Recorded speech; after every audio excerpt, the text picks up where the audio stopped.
একটা লোক নতুন বিয়ে করেছে, বউ তাকে সারা দিন রাত শুধু বলে আই লাভ ইউ, আর সে যে তাকে কত ভালোবাসে সেটা সারাদিন বলে, I love you I love you I love you জিকির করে সারা দিন রাত।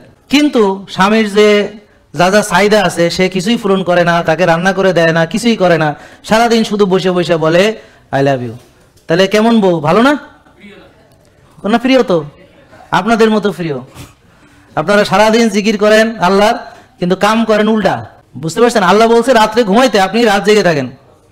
আল্লাহ বলছে তাওয়াক্কুল করতে, অতিরিক্ত দুশ্চিন্তা না করতে। আল্লাহ বলছে হতাশ না হতে, কিন্তু আপনি হতাশায় নিমজ্জিত। আপনি আজেরা চিন্তা ছাড়া কিছু করেনই না।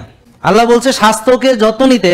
স্বাস্থ্যটা হচ্ছে সবচেয়ে, পৃথিবীর মধ্যে সবচেয়ে গুরুত্বপূর্ণ হলো আপনার স্বাস্থ্য। সবচেয়ে বড় নিয়ামত আল্লাহর দেওয়া হচ্ছে সুস্বাস্থ্য।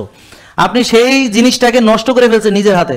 আপনাকে আল্লাহ বলছে এক ভাগ খেতে, আপনি আল্লাহর রহমতে খাওয়ার সময় হুঁশ থাকে না।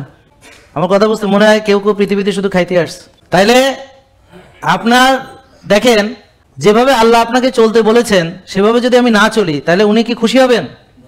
কথা বলেন। তাহলে আপনারা যে রুগী হয়েছেন, আপনারা হয়তো অনেক খুশি, কিন্তু আল্লাহ কিন্তু খুশি হননি। কারণ আল্লাহ বলছেন শক্তিশালী মুমিন তার কাছে বেশি প্রিয়। তা আপনি দুর্বল হওয়াতে আপনি মুমিন হিসেবে আপনার ক্যাটাগরি নিচের দিকে নেমে গেছে। তাহলে আপনি তো খুব ভালোবাসেন, কিন্তু আপনাকে বাসে কিনা? তো দুজনের মিলমিশ ভালোবাসা হইলেই না হবে। একজন খালি বাসবে আর একজন বাসবে না, তা তো হবে না।